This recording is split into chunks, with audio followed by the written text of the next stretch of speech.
Good morning to all our Jobs for Michigan's graduates, family and supporters joining for Coffee with a Purpose, part two of a three-part series on striving for racial equity, a topic of high importance to our organization, country, and world.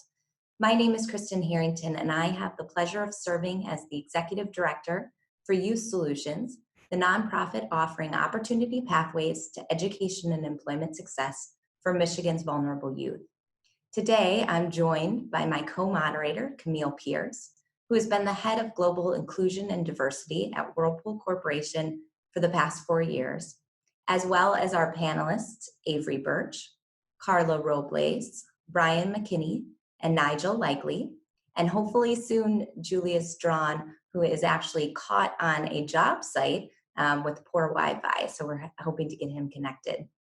As always, they're the true stars of this coffee hour, and we'll be hearing from each of them momentarily. And at this time, I'm honored to introduce my co-moderator, Camille Pierce, who was recently head of Global Inclusion and Diversity with Whirlpool Corporation, headquartered right here in Michigan. Camille's extensive experience in promoting diversity and fostering inclusion within the workplace is a tremendous value to our discussion today. Welcome, Camille. Thanks so much for joining us this morning. Thank you, Kristen. It's great to have the opportunity to listen to real-life stories from young people, gain a greater understanding, and take action to make real and lasting change. In today's discussion, we'll talk to youth who have taken different pathways in pursuit of success, including enrollment into post-secondary education and direct entry into employment. Keeping in mind the conversation topic for this session, we'll hone in on the challenges and barriers that young people of color must overcome as a result of racial inequity. We'll also get perspectives from an educator and an employer to explore solutions to challenges. I would like to introduce our esteemed JMG panelists who are here to share their thoughts and experiences. Carla Robles, senior at Hartford High School, Julius Drawn, Osborne High School, class of 20, and Avery Birch, River Rouge, High School, class of 20. And the employer representative on the panel, Brian McKinney, owner and CEO of Guy Yunga Demolition Company in Detroit, and the education representative, Nigel Likely, Vice President of Student Affairs at Lake Michigan College in Benton Harbor. Thank you all for being here. You have over 100 attendees joining today who are eager to listen and learn from you. Thank you for giving us this opportunity. Thanks, Camille. I'm excited you are all joining in this important and timely discussion. Before we begin, I ask that anyone not intending to speak keep their phones and audio muted throughout the hour. Certainly by this point, we know to do that. For audience members who wish to ask questions of our panelists, please go ahead and use the chat function. We will be monitoring throughout the session and do have time reserved at the end to ask audience questions. So with housekeeping aside and coffee freshly brewed, let's get started. So first, I'll ask each of our panelists to introduce themselves. And Carla, we'll start with you. Hi, my name is Carla Robles. I'm a senior at Hartford High School. I'm currently doing dual enrollment at Lake Michigan College. I'm a former JMG student and also a secretary of Career Association at Hartford High School. After I graduate, I want to pursue a degree in dentistry. I appreciate the opportunity to speak to you guys all today. Thanks so much, Carla. All right, over to you, Avery. Hi, my name is Avery Birch. I'm currently attending Lawrence Tech University. I graduated from Rouge High School last year. I am here at Lawrence Tech studying mechanical engineering and playing football. Thanks, Avery. And as mentioned, Julius is doing exactly what he should be doing, working and trying to access this via his cell technology. So we'll hope to get him on soon. But we'll switch to our adult panelists. First, Nigel. Good morning. Thank you for having me. My name is Nigel Likely. I serve as the Vice President of Student Affairs here at Lake Michigan College. It is my pleasure to be with you all today to share perspective. I'm excited about learning more about these stories from these young people, how they've taken various paths to get where they are. So thank you for having me. Yeah, thank you, Nigel. And last but certainly not least, Brian. So good morning. Being in Detroit, I'll give everyone a Detroit what up, though. I'm Brian McKinney. I am the CEO of Gayanga Co., a construction engineering firm headquartered here in Detroit, performing work in demolition and civil infrastructure. Great. I think we got all of the panelists. Is that correct, Kristen? Oh, sorry, yes. Okay, great. So I'll continue with this discussion. The topic for today's coffee session is striving for equity, the challenges youth face in education and employment.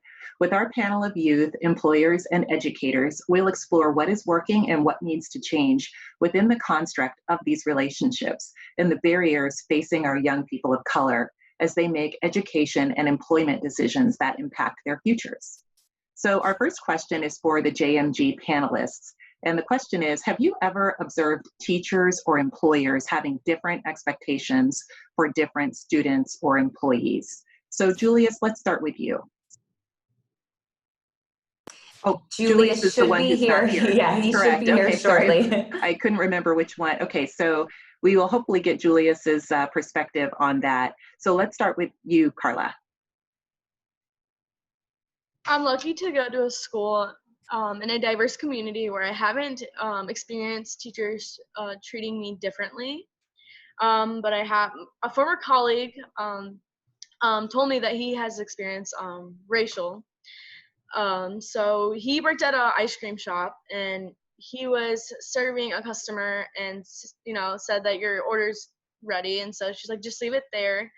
And then he overheard her saying, I wouldn't have picked up the ice cream cone from that Mexican anyway. And so he didn't know what to say, or because it's his first time ever experiencing something like that.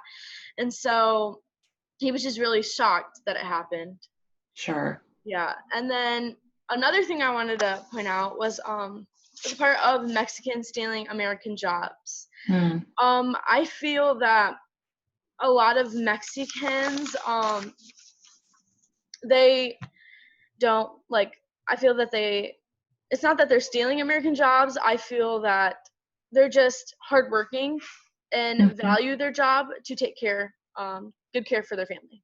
Absolutely. As most adults who have families would do. Yes. And so love your perspective. Thank you so much, Carla. Let's move to you, Avery. So luckily, like Carla, I was in the diverse school at River Rouge. We had all sorts of ethnicities in the school, and luckily I didn't experience any racial inequalities there, or no one else that I knew of experienced that. But I know there are some teachers who did, I wouldn't say discriminate, but they, if I say I played football there, they allowed some of the football players to slack off in class if they had a game or something, or they just had a hard practice or workout the day before and were feeling kind of tired. They allowed them to slack off and didn't allow other students to do quite that. So you saw that in the school a lot. And me personally, I didn't like it because I felt like every student should be pushed to the same expectation just so we can all be great together. Yeah, whether you're an athlete or not, we all want to reach our full potential and be pushed and get that coaching and that expectation set of delivering whatever it is, whether it's our homework or participating in a discussion. So it's very important that we have the equal standard for all students in the classroom or in the workplace. Yes. Excellent. Okay, I don't think we've got Julius yet. So if we're not, let me go to the next question. Another question is, does your ethnicity play a role in deciding whether to go directly into the workforce or continue your education after high school? And what challenges do you face when making that particular decision? So Avery, let's go right back to you. So yes, the ethnicity part does play a role in deciding to go to college or into the workforce. For me, it decided going into college because playing football, I'm an African-American kicker. You don't see those anywhere really, not in the NFL, not in college a lot. So my recruitment process was very different from everyone else's. Most schools didn't think I was able to kick because I'm African American. I'm very rare. I went to a camp and I was the only one of my color there.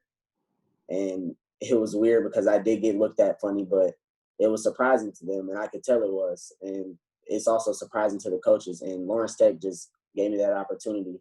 So the coaches here just really gave me that opportunity to show what I'm really made of. So my ethnicity didn't really play a role in attending what college, because I wanted to go HBCU and I had Morgan State and Alabama A&M, but the coaching staff didn't believe that I was good enough because I'm an African American kicker.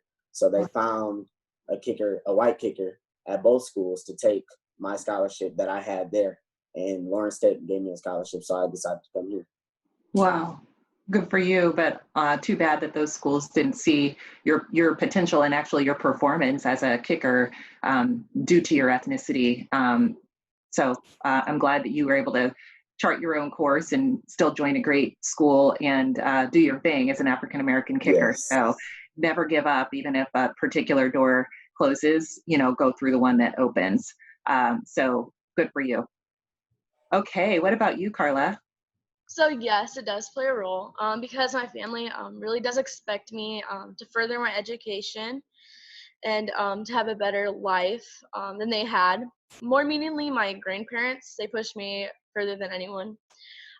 Just because my grandpa having 7 siblings and him being the oldest, and he lost his dad at a young age, so he had to really provide for the family and working in the fields.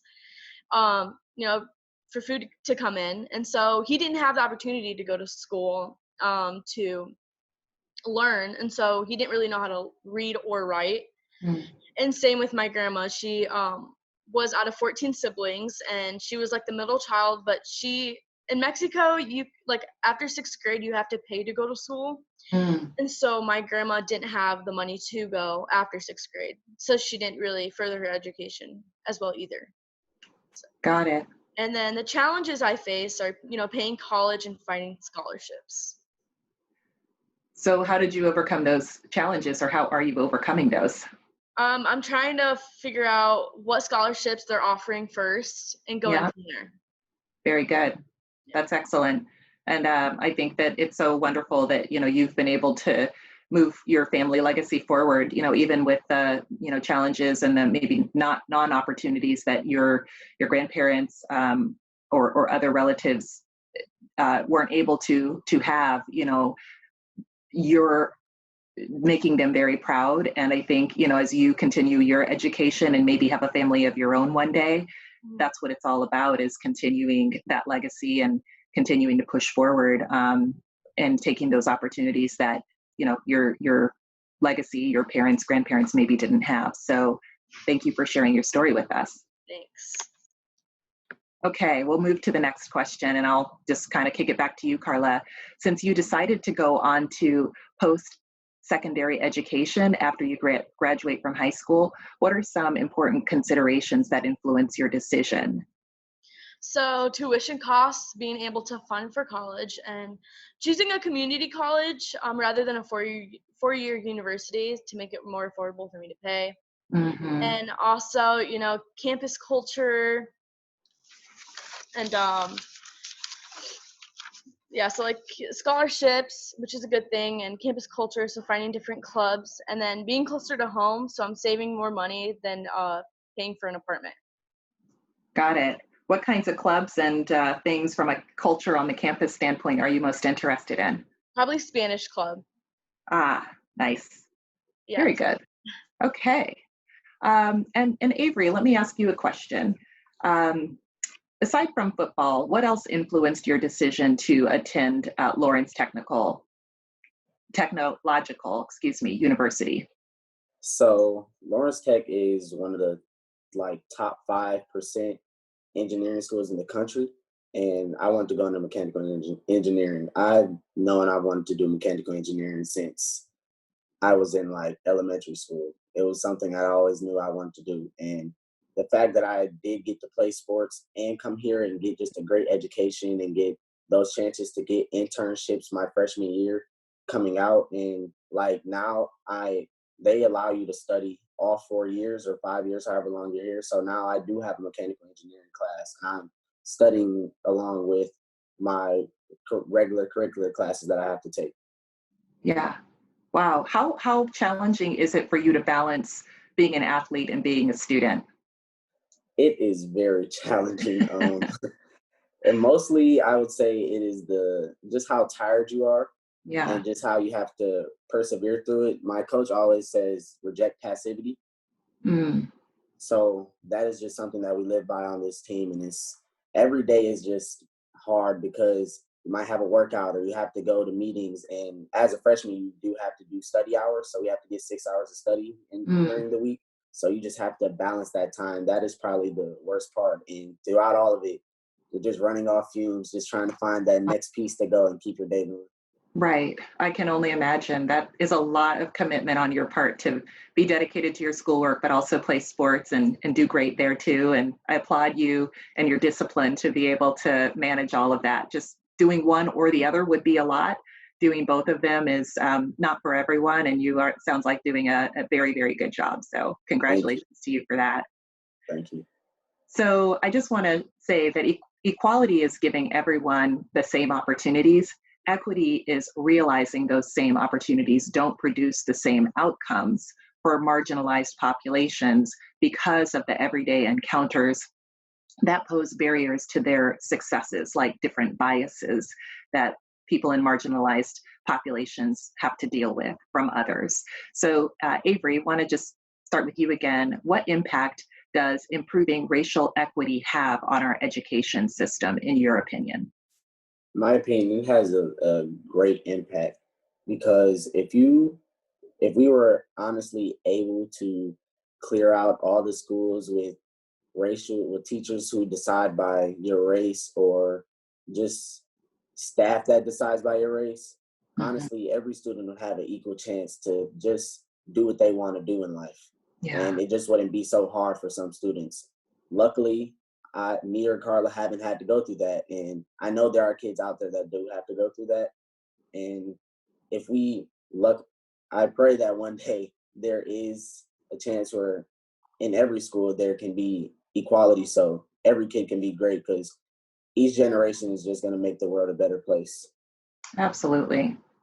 Carla, what are your thoughts about this?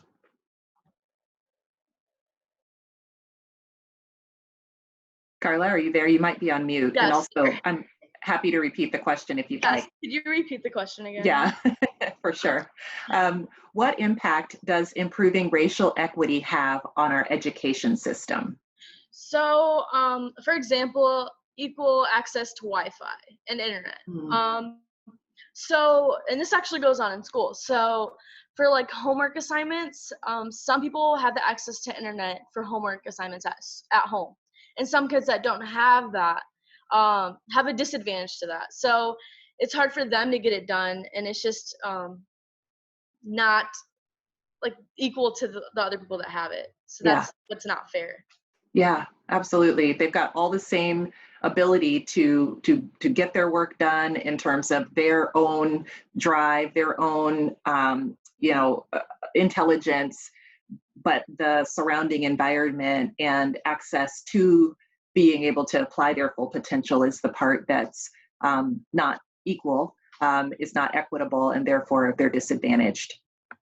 Yes. Thank you for that. That's a really very real example, especially in times of COVID and in times where, internet access is more critical than ever before. Yeah. So Kristen, I'm going to turn it back over to you. Yeah, thank you both so much. Avery, I loved your quote. Each generation is just going to make the world a better place. I wrote it down on my pad, and Awesome. I can only say we are very much hoping that is true, and I'm confident with individuals like you both it's going to be. Carla, I think that maybe you had some sense of what our next line of questions are. So according to a recent report done by the Michigan League for Public Policy, due to job loss and barriers created by the pandemic, 50% of college students in the United States are experiencing basic needs insecurities such as food and housing. Broken down by race, 71% of Black students and 65% of Latinx students are experiencing these insecurities as compared to 52% of white students. So this question is to you, Nigel. What is Lake Michigan College doing to help students who are experiencing these insecurities? And how do you address the additional barriers youth of color often face? Yeah, thank you for the question. A great question, something that certainly many colleges and universities are wrestling with. Here at Lake Michigan College, we've been wrestling with this over a number of years, but most recently we've introduced campus-wide several food pantries that we give students access to. They can do it anonymously. They can access the food pantry at any time to get resources that they may or may not need. We're exploring opportunities to institute closed closets and other resources that can be provided to students as they need them. We put together a resource syllabus which pulled together all of the community resources that we have here in our community, and we provided that to all faculty and staff and students to be able to have at their disposal to see what other resources exist. Lake Michigan College has a standing committee called a stability committee, which looks at all of these insecurity issues that our students are facing, and we try to take on a project each year to help address or further the calls about shedding light on these insecurities. In our particular area, transportation insecurity is also an issue, and so we have established several community partnerships that allow students with their ID to get free rides to the campus and away from the campus, because the community in which we live does not have a huge transportation infrastructure. These insecurities do impact students' abilities to perform in the classroom. And so we are working very hard as a college and as an administration to make sure that we listen to students, hear from students. We also have several institutional funds that are set up for students to be able to apply for funds when they face emergency situations. So we have a fund where a student can apply for up to $1,500 each semester to be able to take care of basic needs or any issues that they are presented with. Wow, that's quite comprehensive. And just from your experience, knowing that you have some university experience as well, do you see a definitive difference between colleges and universities in regards to addressing some of these insecurities? Or do you think that the steps like LMC has taken are kind of happening throughout both systems? Yeah, I think you see hints of similarities at both the colleges and the universities. However, I think at community colleges, given that we have a demographic that tends to present with more of these issues, it seems that we have to provide more resources and look for ways to meet students where they are, because each student brings a unique set of circumstances to the door. But they show up, and that's kind of our model. They show up at the door. So we meet them where they are. We try to work with them through their specific concerns or insecurities and look for partners in the community that will help us do this work. We've been fortunate to have a Title III grant, which helps us to study and explore and take a deeper dive as it relates to addressing insecurities that students may be facing. Thank you. And then this really builds off of what Carla was talking about just a moment ago. The Michigan League for Public Policy also reported that 17% of Black college students did not have sufficient internet access. And certainly that statistic comes alive in what Carla was talking about. Again, to Nigel, how are you able to address this issue since so many of the classes are now online? Yeah, thank you. Another very important topic and consideration.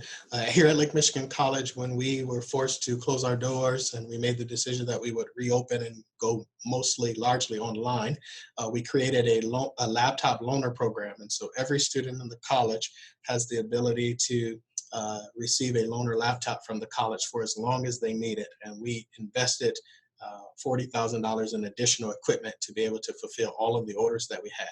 We also took the extraordinary step this year to increase our bandwidth and Wi-Fi in our parking lots. And so even after hours, after the buildings are closed, students can drive up into the parking lot, stay in the safety of their vehicles, and still operate off of our Wi-Fi. We've continued to make these things available to students and continue to look for ways. We've also are trying to source now hotspots, because we do realize that giving them the laptop is just one component of the problem. And so the other component that we found out from our students is that many of them are in deserts that don't have cell service or good cell service. And so we are making hotspots available to students. And we're also using some of the CARES Act dollars that we receive to be able to allow students to apply for CARES Act funds to purchase their own equipment. So even beyond the loaner program, if they wanted to purchase their own hotspot or laptop, we're beginning to make funds available to do so. Thank you, Nigel. Great. So thank you, Nigel, and thank you, Kristen. I want to share that in Michigan, 64% of high school graduates enroll in college within 12 months of graduation, yet only 54% of African American, Latinx, and economically disadvantaged youth enroll.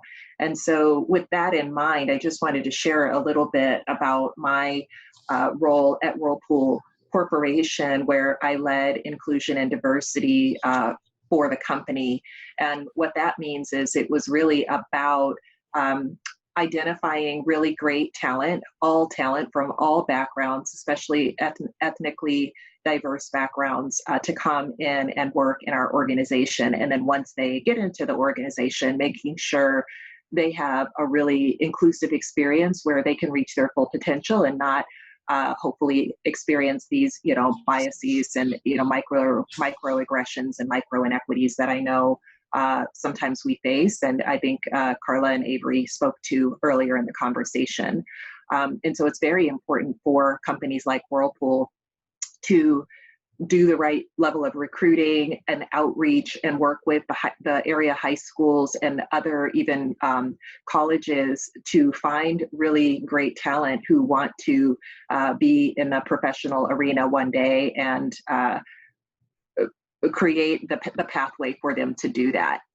So that is a lot of, the work that I was involved in during my time at Whirlpool. And then at the same time, I just want to encourage the youth to be prepared to meet those opportunities when they come. I've seen a lot of, I didn't know that these opportunities existed, or, maybe not being as proactive to go seek out what those opportunities could be, going to the career counseling services in your high school or in your college, networking, showing up in a professional manner for the job that you want, not necessarily the job that you have or the position that you're in now, or even if you're a student. And so I think it's really just about getting that mindset and knowing that, the opportunities are there. And as much as it is on the responsibility of the company to go and find the great youth and talent that is out there, it's also wonderful when that talent can be proactive and meet us as well halfway, so that we can form that great connection and get you into some really great roles and into a great career,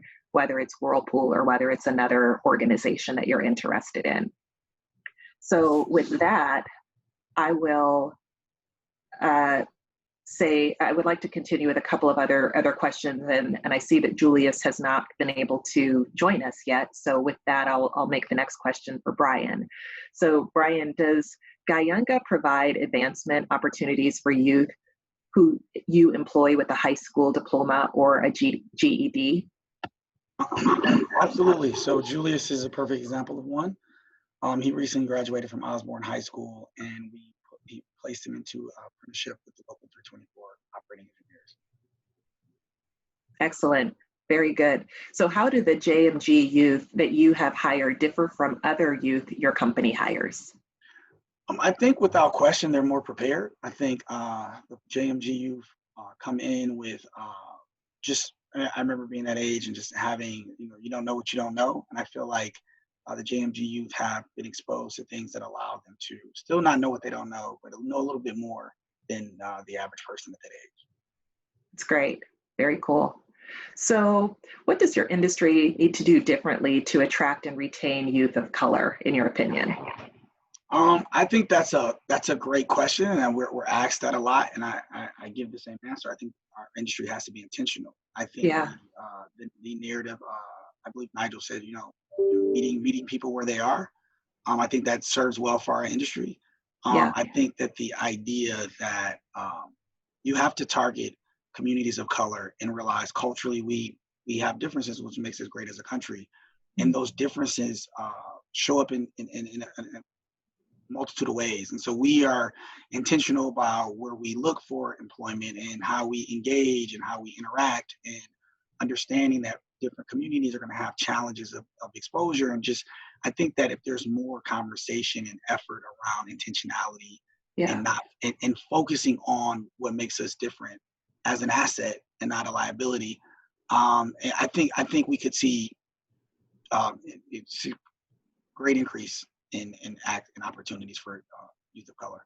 Yeah, I love that. I always think in the work that I did at Whirlpool, I mean, we're trying to get that diversity very intentionally, because that's going to give you the better results. That's going to allow the company that you're working for to find different innovative, creative solutions that would not be possible if you only hire the same type of person over and over and over again, who are not thinking about things from, different perspectives and points of view. So that's the beauty of hiring a diverse workforce, and why, to your point, it's not a liability, but it's absolutely an asset if you have that as your mindset, and really cultivate that type of environment where diverse talent can thrive. I think to echo that, I think that honestly, because I think this is a really important point. I think that it was very intentional for us. So we are a union shop, and so we're signatory with Local 324 and Labor's 1191, and so we're obviously bound by where certain things with our workforce. But even in our very early conversations with the operators or the laborers, we were very intentional that we, as a company of color, intended to engage, and I feel strongly that people that live in communities which you work, that they should have access to those opportunities, and those opportunities should be a living wage. And so our motto is like, when we get a contract, the community gets a contract. But I think it really boils down to, you have to have leadership that is being intentional. And I think it's a competitive advantage. I think we've got a lot of opportunities because we've figured out things in our space that most people haven't really grappled with yet. Yeah. No, it's such a good point. I love your word intentional. That is probably one of my biggest lessons in working in the inclusion and diversity space. Leaders have to be intentional to find and develop and engage and retain the diverse talent that they seek, because we, as human beings, work out of our biases. We tend to favor people who are the same as we are. Yes. And so, and there's we don't do that to exclude someone else. We're just doing it because we're comfortable with and familiar with the people that remind us of ourselves. And it's a bias that it happens in your mind, and you don't even realize you're doing it. So then you look up and wonder why the workforce looks exactly like you do. Because you are not being intentional of seeking out difference and recognizing that just because somebody's different than you, whether it's because of skin color, gender, thinking style, background experiences, that could actually be a really great thing for your organization. But you have to be intentional, because if you just go about your day to day, 9 times out of 10, you're going to choose somebody that's very, very similar to you. Okay, I guess one more question for you, Brian. What would you say to employers who are eager to invest in youth talent, but they're hesitant to do so?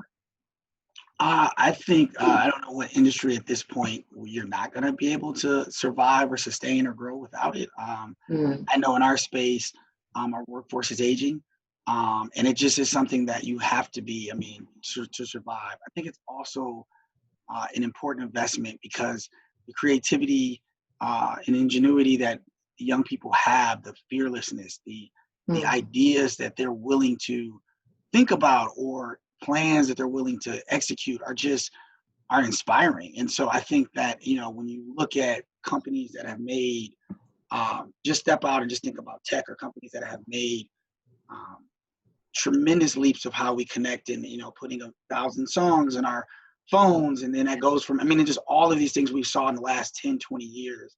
Yeah. are generally fueled by young people who just don't accept the status quo or constructs. And I think that if you really want to be on the right side of just as a steward of your company and financial stability and growth, innovation generally lies in people who are still dreaming in color and dreaming. And I just think that, it just is what we have to do. Excellent. Thank you. Thank you, Brian. So I hear that Julius is on. He has joined us, so that's fantastic. Good morning, Julius. Are you there?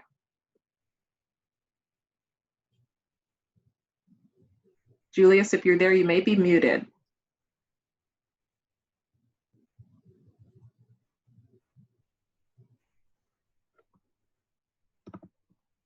We'll try one more time. Julius, are you there? Okay, well, maybe what we can do is just continue. And then Julius, if you are able to join us or try again, we'll come back to you. Okay, so Kristen, you want to take it from here? Yeah, that sounds great. Thank you. Okay.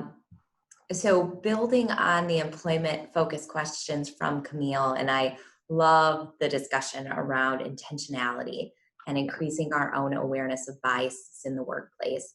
And, it strikes me that there's just such a wealth of experience in today's session. So thank you all so much for sharing.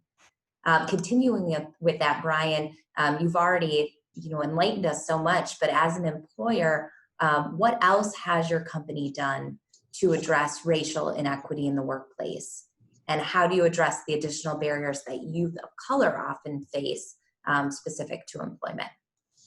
I think that in the second part of your question is like, how do we address the additional barriers? I think a part of being in intentionality is also being very understanding. And so I think the point was made about, which I agree with, about the biases and, just the lack of awareness of them. And so if you're a youth of color, and in our space, we work in heavy machinery, and the average youth of color, I know I didn't see people that looked like me doing large scale road construction. I mean, I had, uncles or aunts or people that were construction, they were painters, and, and so you're not exposed to that. So you don't understand how to engage, right? If you're the son or daughter of a lawyer, whether you want to be one or not, you kind of understand what that pathway looks like. You're a child of a preacher, you understand what that looks like. And so, understanding that, youth of color, if they haven't been exposed, and all this data supports that we have not been exposed or been made aware of certain things, and that individual is more often than not going to, not always the case. You may have young people like Avery, who actually hails from my hometown in River Rouge. My mother graduated from River Rouge High. So shout out to River Rouge. I know you won a state championship last year for the first time in our history. So I wanted to make sure I said that. But if you have youth like Avery, who someone has given exposure, he or she may have that, but the average youth of color don't. So you have to understand, you have to meet them, understand it's going to be a little challenging, and not be so quick to be dismissive if they don't understand whatever space you're operating as an employer immediately. And they may not understand it or operate as fast as someone their age from a different exposure level. So I think that you just have to be aware. And if you're being intentional and being understanding, you're thinking about these challenges prior to creating a program, onboarding you. And I think that, that's extremely important. And Kristen, could you repeat the first part of your question? Yeah, let me go back to it. So just what else has your company done to address racial inequity in the workplace? So yeah, we're very intentional. It's I don't know, maybe because as an entrepreneur of color, I've experienced the biases, so I think I'm more sensitive to that. So I think that it's less about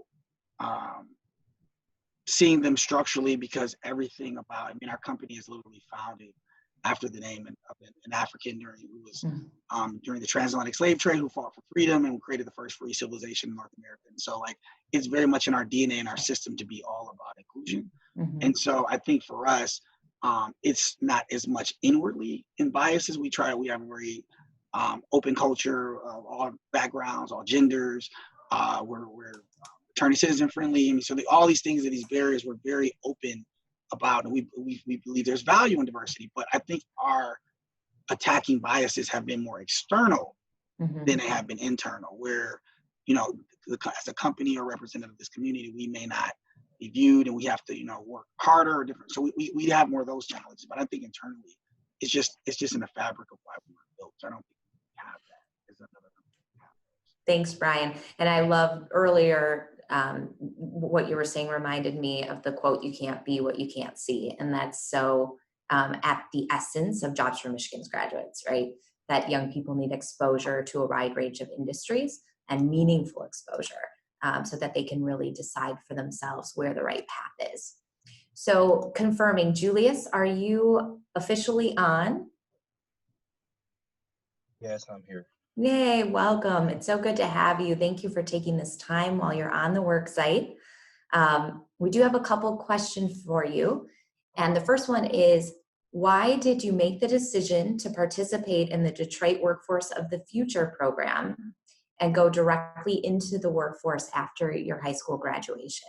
Okay, well, my first year being a part of Detroit Workforce the Future was my 11th grade year, and I really got into the program by accident.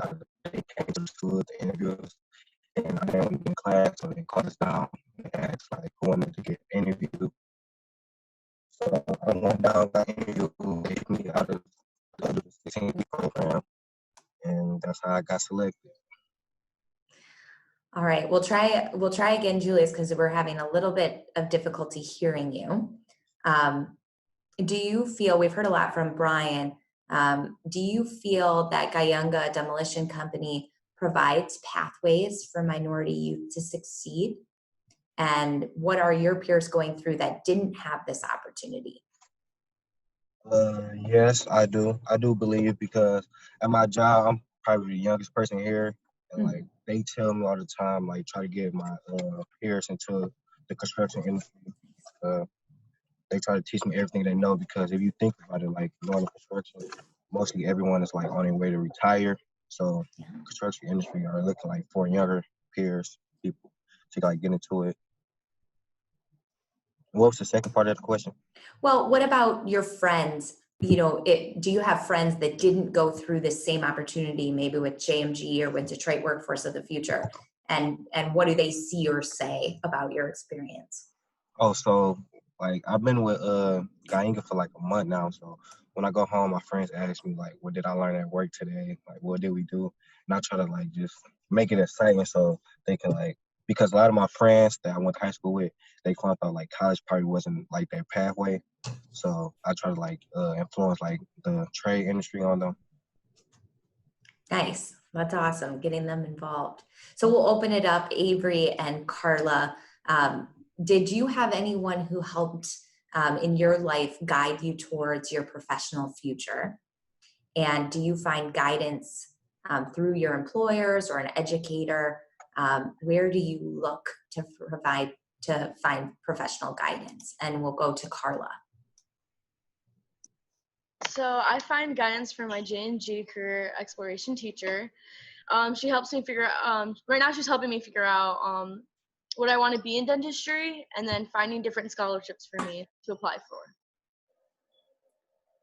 Fantastic. And one of our attendees noted earlier, Carla, that you might qualify for the new Futures for Frontliners program. So something to look at as another opportunity as on your professional journey.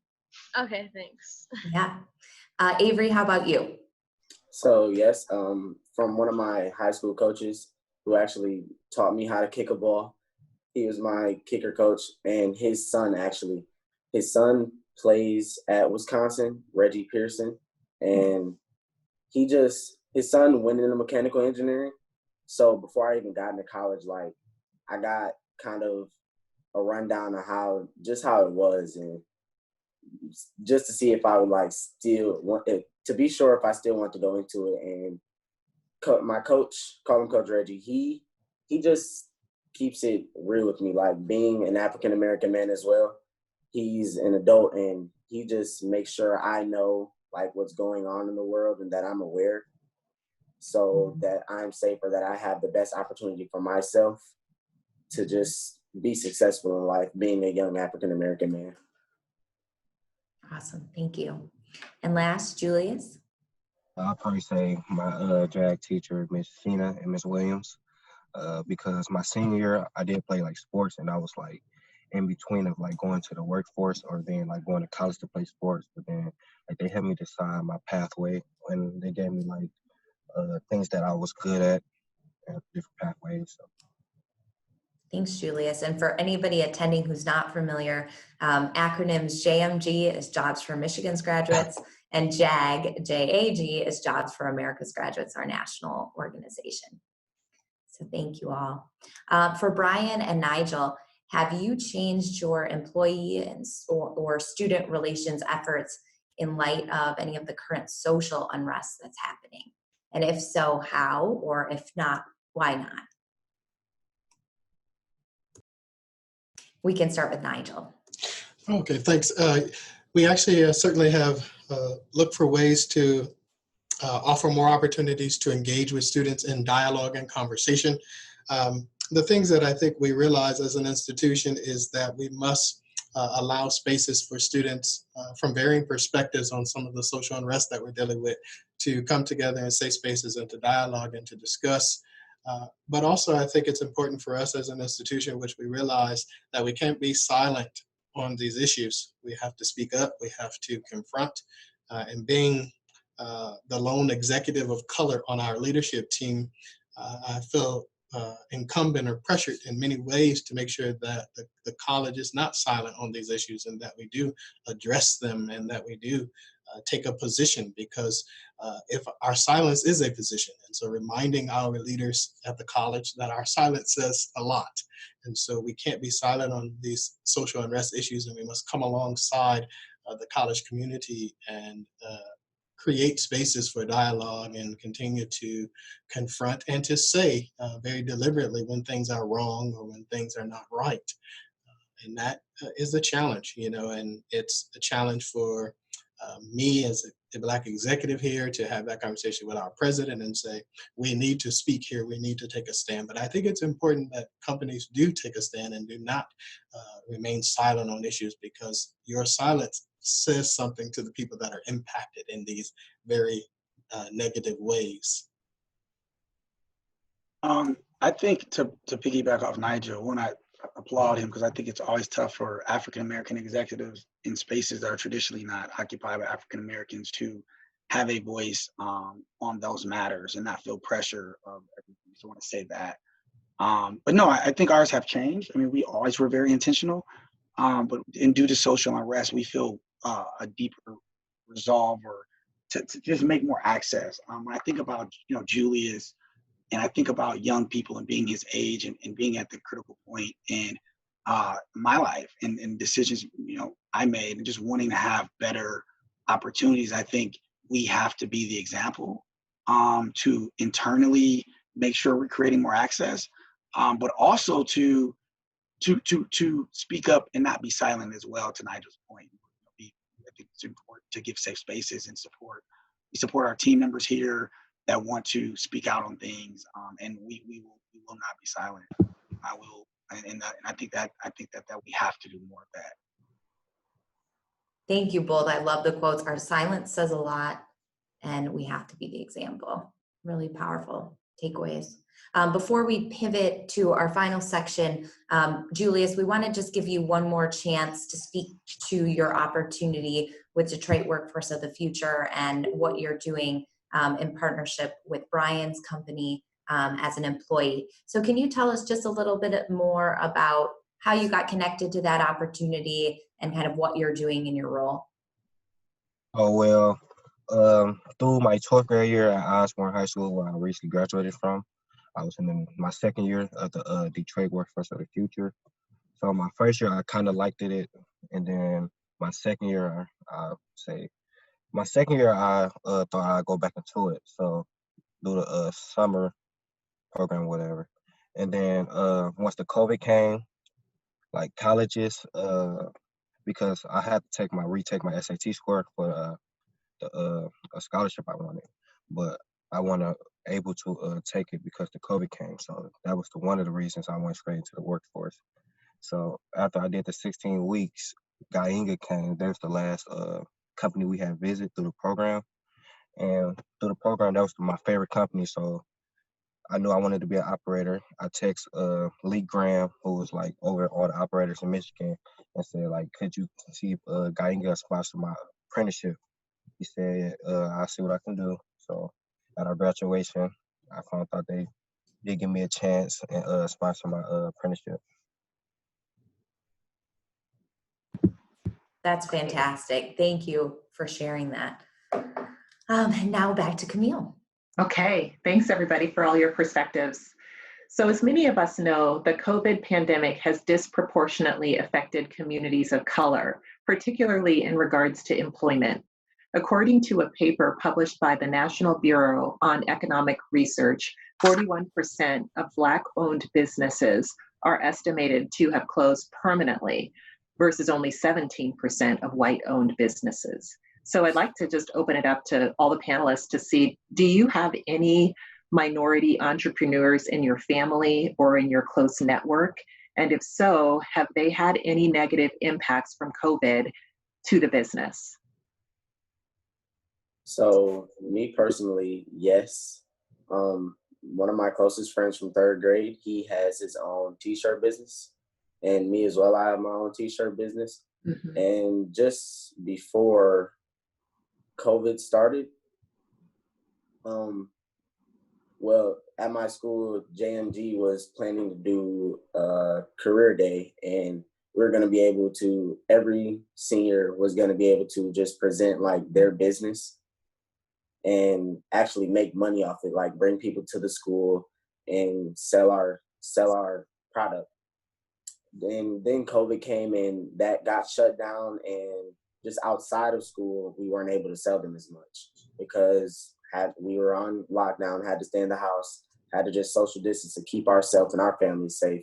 We couldn't deliver the shirts. So it just made it a lot harder for us to make our own money and put our business out there. So now that it kind of like settled down over the summer, we were able to sell as much, but still with COVID being around, we had to like work around that just to find the safest ways to do it, like going through UPS or just delivering shirts and like leaving them on the front porch, and not so much because we like to interact with the people that like support our business, just so like they can go back and tell their friends, and or they can come back and buy more shirts and tell their family. But that just kind of shut all of that down with the interaction part, and it just really made it harder for us to make the money that we needed to make so we could either support our business or just buy things that we wanted. Yeah, wow, that definitely sounds like a huge challenge, but it sounds like little by little you're persevering through that and trying to keep the business going. So thank you for sharing that with us. Carla, what about you? Do you have any minority entrepreneurs in your family or in your network and that have experienced business impact due to COVID? Yes, my aunt and my uncle from Idaho. It wasn't as bad as Michigan, but I mean, they did have to close. And for that, they did have to struggle with not like any money not coming into for them, and then not providing for their family. So it was just kind of hard. And then when everything started going back to, I mean, little by little, it was starting to go back to normal. They were still trying to build up a little bit, little by little, so they could go back to working and everything. Right. And their businesses where my aunt owns a salon, and then my uncle owns a roofing company. Thank you for sharing. Yes. Great. So one more question that I have for you two. How would you like to see small local companies in your community get involved in the topic of racial inequity? Carla, why don't we start with you? Okay, so providing opportunities for minority students, dreamers, and DECA. So other than just farming and agriculture, I believe having different opportunities and different jobs other than that. So if, like, example, if a person wanted to work in the kitchen at a restaurant and they liked what they were doing, and that experience can help them get into whatever career they want to go into, like culinary or a baker or a chef, anything like that. So that would be a great opportunity for them. That's fantastic.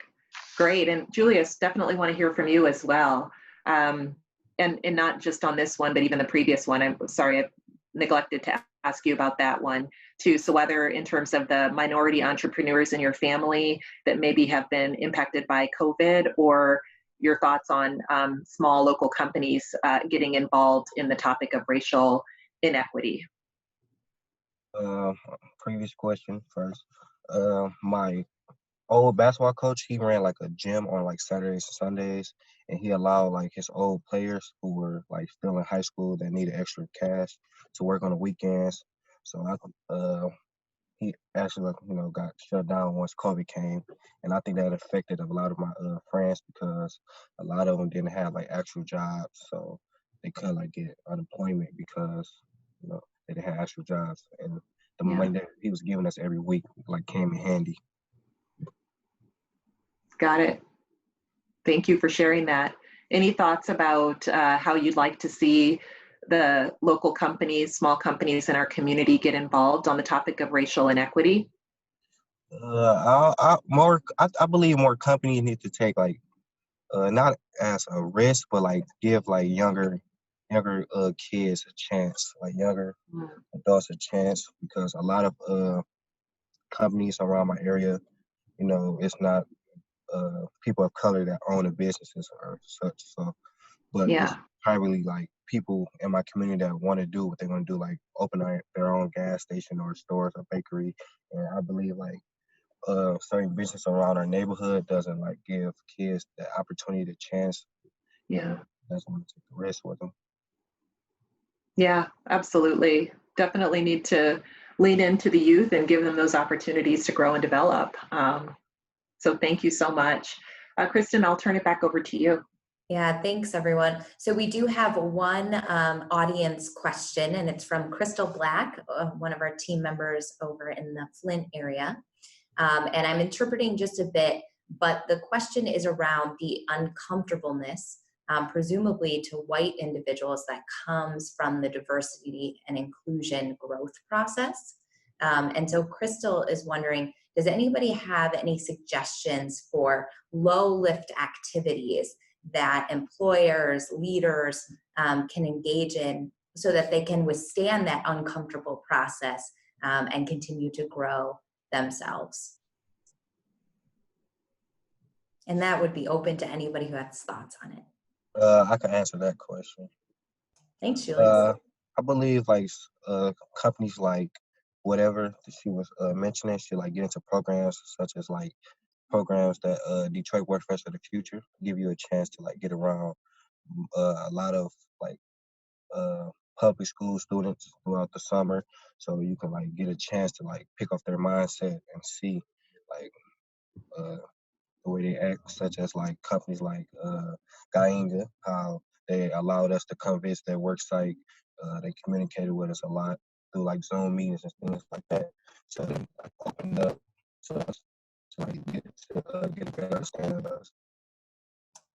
I love that, Julius, because just the idea that being around other people can help you to advance in your own thinking. And as we talked about earlier, be more aware of your biases and have intentionality around your actions. Yeah, I was going to jump in on that, Chris, and say, engage. I mean, I think that it's a great step to actually be aware and say, we should try, but I think it's to engage, find something that you're interested in or it touches with your company values, and engage in that work. If an environment's important, or whatever that specific thing is that revs that engine, just engage around a topic or an activity, and being uncomfortable, right? I mean, it's for people, for communities of color, it's an everyday reality to be in an environment where you're generally predominantly not the majority or in the leadership. And so it may be uncomfortable if you've never had to think about that, but just engage in different environments and have an open mind And I think that will do a lot to open up other ideas, but it should really center around something that that person is passionate about, or an interest that may transcend race or gender, and really engage in it. Thanks, Brian. And it strikes me that even attending this coffee hour and being open to listening and truly trying to understand is such an important step in that process. Avery, Carla, Nigel, any other thoughts before we conclude? Nope. No. All right. Wonderful. Well, so with all of that, this does conclude today's Coffee with a Purpose conversation. Our organization's immense gratitude to Carla, Avery, and Julius for your candor, vulnerability, and of course, flexibility as we navigated some technology issues.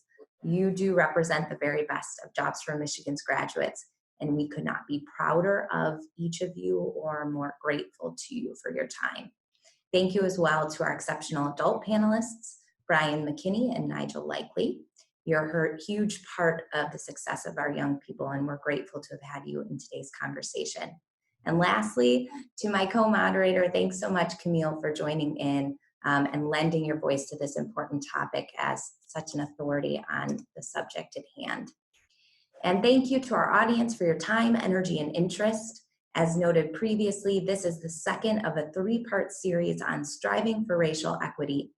Part 3 is scheduled for November 10th and will focus on ways to take action and make change.